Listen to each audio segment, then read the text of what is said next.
Pada akhir tahun 1944, Jepang terdesak oleh sekutu. Karena merasa keberadaannya terancam, maka Jepang memberikan sebuah janji kemerdekaan kepada Indonesia. Untuk menindaklanjuti janji tersebut, maka terbentuklah BPUPKI atau Dokuritsu Junbi Kosakai pada tanggal 1 Maret 1945 oleh Letnan Jenderal Kumakichi Harada yang bertujuan untuk mempelajari dan menyelidiki hal-hal penting terkait pembentukan dasar negara Indonesia merdeka. Rajiman Widyodiningrat dilantik sebagai ketua, sedangkan wakilnya adalah Ichiban Ase dari Jepang dan Suroso dari Indonesia. BPUPKI pun mengadakan sidang pertama pada tanggal 29 Maret sampai 1 Juni 1945 dengan agenda merumuskan dasar negara Indonesia merdeka.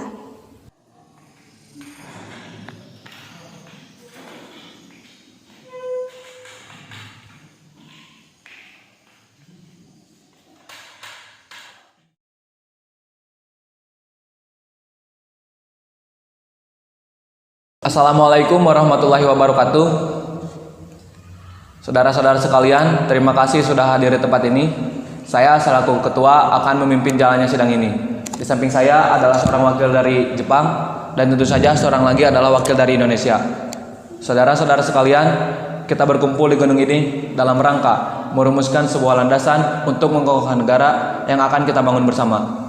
Untuk itu, marilah kita buka sidang pertama ini dengan agenda membahas rumusan dasar negara. Selanjutnya, silahkan saudara sekalian yang ingin menyumbangkan ide dan gagasannya dalam perumusan dasar negara ini. Saya harap saudara-saudara sekalian ikut berpartisipasi menyampaikan gagasan untuk membangun negara ini. Saudara-saudara sekalian, saya ucapkan terima kasih telah memberikan kesempatan untuk menyampaikan pidato singkat ini. Saya ingin menyampaikan gagasan tentang dasar negara. Adapun rumusan dasar negara tersebut yaitu 1. Pri kebangsaan, 2. Pri kemanusiaan, 3. Pri ketuhanan, 4. Pri kerakyatan, 5. Kesejahteraan rakyat. Mengapa saya mengatakan seperti ini? Itu karena fondasi dari dasar negara adalah bangsa, di mana bangsa kita ini peduli kepada sesama yang mencerminkan sikap kemanusiaan. Dan bangsa kita ini yang memegang teguh toleransi beragama. Hal ini merupakan pencerminan dalam pri ketuhanan, dan rakyat kita merupakan rakyat yang suka kebersamaan, sehingga hal ini dapat mewujudkan kesejahteraan rakyat. Itulah usulan dari saya, mohon dipertimbangkan. Terima kasih. Selanjutnya, silakan kepada anggota yang lainnya untuk menyampaikan gagasannya.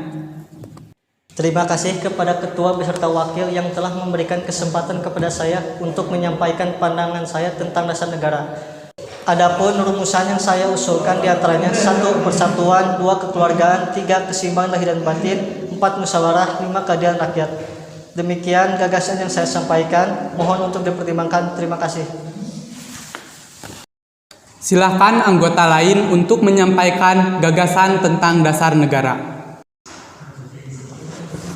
Saudara-saudara sekalian, setelah saya memikirkan ini semalaman, saya berpendapat bahwa dasar negara kita harus berdasarkan kepada 1. Kebangsaan Indonesia, 2. Internasionalisme atau pri kemanusiaan, 3. Mufakat atau demokrasi, 4. Kesejahteraan sosial, dan yang kelima ketuhanan yang berkebudayaan. Saudara-saudara, dasar-dasar negara telah saya usulkan. Usulannya ada 5. Saya memberi usul untuk memberi nama kelima dasar negara tersebut adalah Pancadharma. Namun nama Pancadharma ternyata tidak tepat di sini karena dharma berarti kewajiban, sedangkan kita sedang membicarakan tentang dasar negara. Setelah mendapat saran dan petunjuk dari seorang teman ahli bahasa, maka saya memberi nama Pancasila. Panca berarti 5 dan sila artinya asas atau dasar. Di atas kelima dasar negara tersebut itulah negara Indonesia didirikan dan kekal abadi. Barangkali ada saudara-saudara yang tidak suka akan bilangan yang 5 itu, saya boleh peras sehingga tinggal 3 saja yang disebut dengan Trisila. Sosial atau nasionalisme, sosial demokrati, dan ketuhanan. Dan jika saya peras lagi menjadi 1, maka dinamakan dengan sosio-nasionalisme. Apakah saudara-saudara sekalian setuju dengan usulan saya? Silakan kemukakan pendapat Anda. Terima kasih. Itulah rumusan dari saya. Bagaimana Pak Ketua? Apakah nama usulan Pancasila atau Trisila bisa diterima? Baiklah, silakan kepada para hadirin anggota sidang untuk menyampaikan pendapat tentang usulan nama Pancasila yang diberikan oleh Pak Insinyur Soekarno.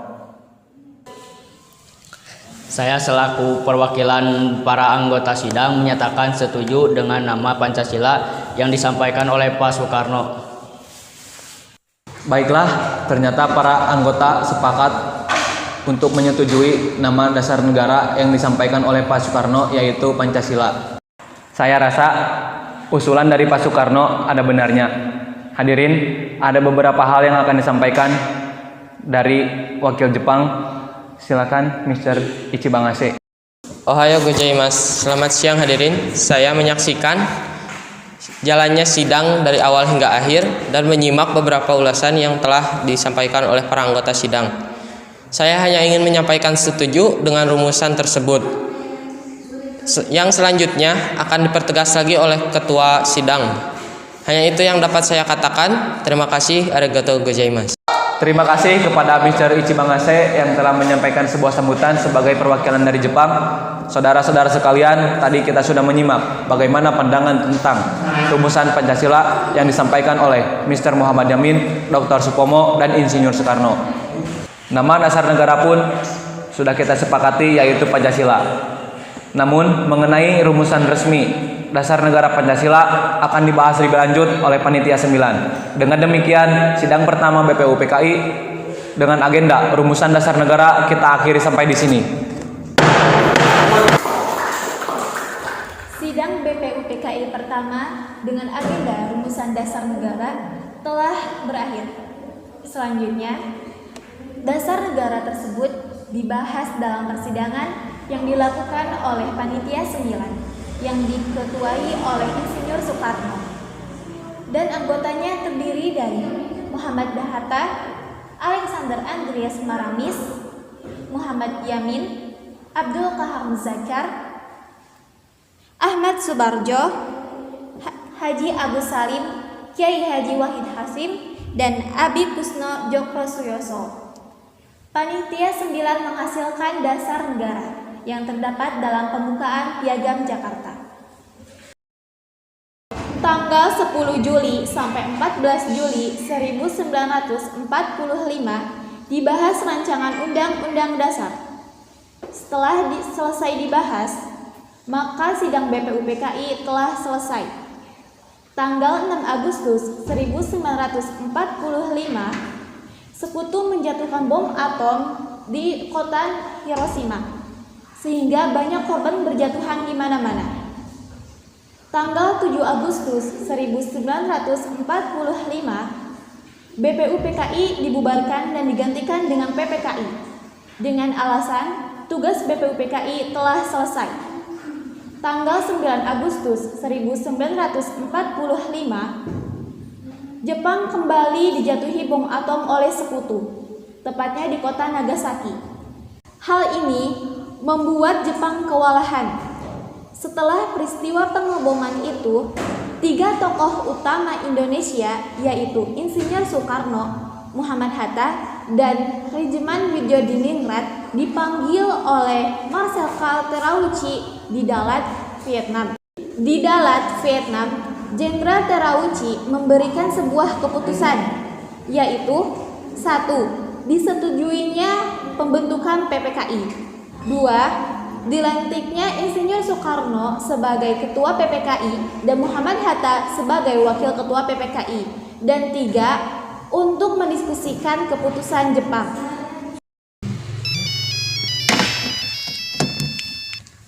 Halo, selamat pagi Bung Karno. Maaf, Anda siapa? Saya Jenderal Terauchi Panglima Jepang. Bisakah kita membuat pertemuan antara saya, Anda, Bung Hatta, dan Bung Rajiman untuk membicarakan kemerdekaan bangsa Indonesia? Baiklah, saya akan berangkat nanti sore. Baiklah, jika begitu. Terima kasih, Bung. Insinyur Soekarno membicarakan undangan Terauchi kepada Muhammad Hatta dan Rajiman. Ke sana.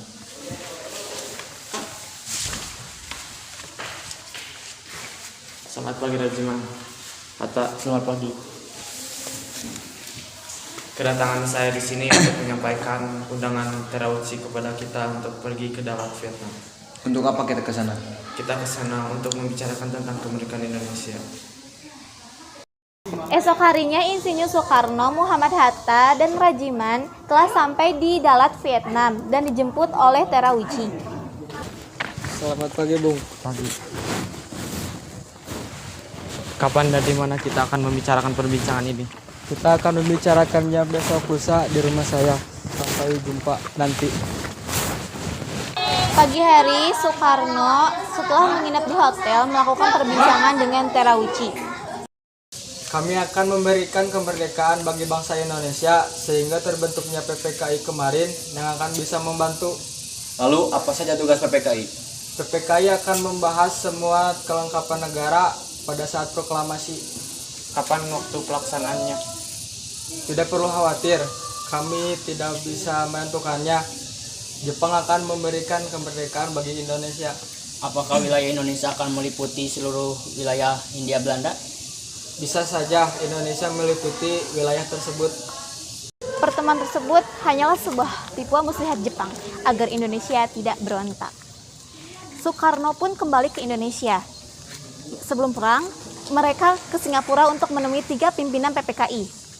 Selanjutnya Soekarno mencari tahu bahwa Jepang telah menyerah kepada sekutu. Esok harinya, Soekarno melakukan rapat koordinasi. Soekarno, Muhammad Hatta, dan Rajiman dipanggil ke Singapura kembali untuk menemui 3 pimpinan PPKI. Dalam perjalanan, mereka berbincang. Rasanya saya belum yakin jika Jepang telah menyerah kepada sekutu. Kalau begitu, kita harus berdiskusi lebih lanjut dengan beberapa tokoh yang ada di Indonesia. Lalu siapa saja tokohnya? Baik golongan tua maupun golongan muda untuk memproklamasikan kemerdekaan Indonesia. Setelah mengetahui kekalahan Jepang melalui siaran radio, para pemuda pun datang ke rumah Insinyur Soekarno dan Muhammad Hatta di rumahnya di Jalan Pegangsaan Timur nomor 56 Jakarta untuk mendesak Insinyur Soekarno dan Muhammad Hatta agar memproklamasikan kemerdekaan saat itu juga dengan juru bicara Sultan Syahrir. Bung Karno, Jepang sudah kalah. Seharusnya kita cepat memproklamasikan kemerdekaan. Kita tidak bisa begitu saja memproklamasikan kemerdekaan. Kita harus membicarakannya dalam rapat PPKI. Kita tidak mungkin membicarakannya dalam rapat PPKI karena PPKI dibentuk oleh Jepang dan kemerdekaan Indonesia haruslah dari usaha rakyat Indonesia, bukan dari pemberian negara lain. Bukan begitu. Kita memang seharusnya membicarakannya dalam rapat PPKI. Karena PPKI adalah badan yang bertugas mempersiapkan kemerdekaan. Dengan demikian, usaha para pemuda untuk membujuk Insinyur Soekarno agar memproklamasikan kemerdekaan mengalami kegagalan. Setelah mengalami kegagalan, mereka mengadakan rapat dengan Khairul Soleh sebagai pemimpin. Setelah rapat usai, mereka memutuskan untuk menculik Insinyur Soekarno dan kawan-kawan. Tepat dini hari pada tanggal 16 Agustus 1945, Insinyur Soekarno, Muhammad Hatta beserta Ibu Fatmawati dan Guntur Soekarno Putra dibawa oleh pemuda ke Rengas Dengklok. Ada apa ini? Apa maksudnya kami dibawa ke sini? Maksud kami agar Bapak segera memproklamasikan kemerdekaan. Saya sudah mengatakan bahwa kemerdekaan Indonesia harus dibicarakan dalam sidang PPKI dahulu. Bapak benar, karena persiapan kemerdekaan adalah tugas PPKI. Lagi pula, Bapak kan ketua PPKI. Bapak tidak mungkin mengambil keputusan tanpa memberitahu anggota PPKI yang lain. Sementara terjadi perdebatan di Rengas Dengklok. Di Jakarta, Wikana golongan muda dan Ahmad Subarjo golongan tua melakukan perundingan. Setelah mendapat beberapa kesepakatan, diutuslah Yusuf Kunto untuk mengantar Ahmad Subarjo ke Rengas Dengklok. Mari Pak, kita segera berangkat. Mari. Setelah sampai Sampai di sana, Ahmad Subarjo menyebut Insinyur Soekarno dan kawan-kawan, serta berhasil meyakinkan para pemuda untuk tidak berburu-buru dalam memproklamasikan kemerdekaan. Sekitar pukul 23, rombongan Insinyur Soekarno pulang ke Indonesia ke rumah masing-masing, lalu langsung menuju rumah Laksamana Maeda untuk merumuskan naskah proklamasi. Silakan masuk Bapak-bapak. Tunggu dulu, bagaimana kita akan merumuskan suatu teks proklamasi di rumah seorang laksamana Jepang? Tenanglah, silakan masuk semua. Selama berada di rumah saya, Anda sekalian akan terjamin keselamatannya. Baiklah, di ruangan mana kita dapat merumuskannya? Silakan Anda berdiskusi di ruang makan. Bagaimana kalau kita mengambil rumusan BPUPKI dengan bunyi, kami, bangsa Indonesia, dengan ini menyatakan kemerdekaan Indonesia? Itu boleh juga. Menurut saya perlu ada pernyataan pengalihan kekuasaan seperti ini. Hal-hal yang mengenai pemindahan kekuasaan dan lain-lain diselenggarakan dengan cara seksama dan dalam tempo yang sesingkat-singkatnya. Bagaimana jika naskah ini ditandatangani oleh semua yang hadir di sini? Bila seperti itu akan ada banyak tanda tangan. Bagaimana bila Bung Karno saja yang menandatanganinya? Dengan Pak Hatta juga. Begini saja, lebih baik Pak Karno dan Pak Hatta yang menandatangani atas nama bangsa Indonesia. Ide kamu bagus, saya setuju. Bagaimana jika naskah ini diketik oleh saya, tapi harus ada beberapa perubahan, seperti wakil-wakil bangsa Indonesia diganti atas nama bangsa Indonesia, dan juga Jakarta 17/8/05 diganti menjadi hari 17 bulan 8 tahun 05, dan tempo menjadi tempo. Dengan memegang kertas dan ballpoint, perundingan yang dilakukan oleh golongan muda dan golongan tua berjalan dengan lancar. Lalu Sayyid Melik mengetik naskah tersebut untuk diberikan kepada Insinyur Soekarno untuk ditandatangani, dan selesai pada tanggal 17 Agustus 1945 dini hari. Setelah selesai diketik, Insinyur Soekarno mengumumkan proklamasi yang akan dilaksanakan pada tanggal 17 Agustus 1945 hari Jumat, tempatnya di lapangan Ikada. Namun dengan alasan keamanan, maka dipindahkan ke kediaman Insinyur Soekarno. Pak, kita membutuhkan bendera merah putih untuk dikibarkan sebagai tanda suatu kemerdekaan bangsa. Iya, saya tahu. Maka saya menyuruh istri saya untuk menjahitnya. Ini saya sudah jahitkan. Terima kasih ya, Bu. Tepat pukul 10 waktu Indonesia Barat, Insinyur Soekarno membacakan teks proklamasi dan dilanjutkan dengan pengibaran bendera merah putih yang dilakukan oleh Suhud dan Latif yang diiringi lagu Indonesia Raya. Kemudian dilanjutkan dengan sambutan Wali Kota Suwirjo dan barisan pimpinan pelopor Muwardi. Proklamasi. Kami, bangsa Indonesia, dengan ini menyatakan kemerdekaan Indonesia. Hal-hal yang mengenai pemindahan kekuasaan dan lain-lain diselenggarakan dengan cara saksama dan dalam tempo yang sesingkat-singkatnya. Jakarta, 17 Agustus 1945, atas nama bangsa Indonesia, Soekarno, Hatta. Merdeka, merdeka, merdeka.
Berita proklamasi dengan cepat menyebar di seluruh penjuru Jakarta, sehingga sampai di tangan kepala bagian radio Domei yang memerintahkan WUZ untuk menyiarkannya. Pada tanggal 18 Agustus 1945, PPKI kedua kalinya mengadakan sidang yang dihadiri oleh Insinyur Soekarno, Muhammad Hatta, Rajiman, dan para pemuda lainnya. Assalamualaikum warahmatullahi wabarakatuh. Untuk memulai sidang PPKI ini, mari kita menyanyikan lagu kebangsaan Indonesia Raya.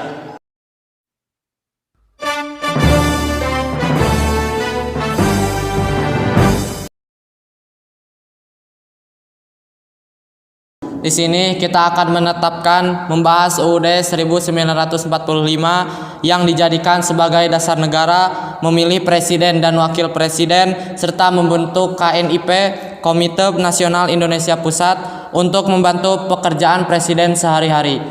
Ya, kami setuju. Sekian pertemuan kita kali ini.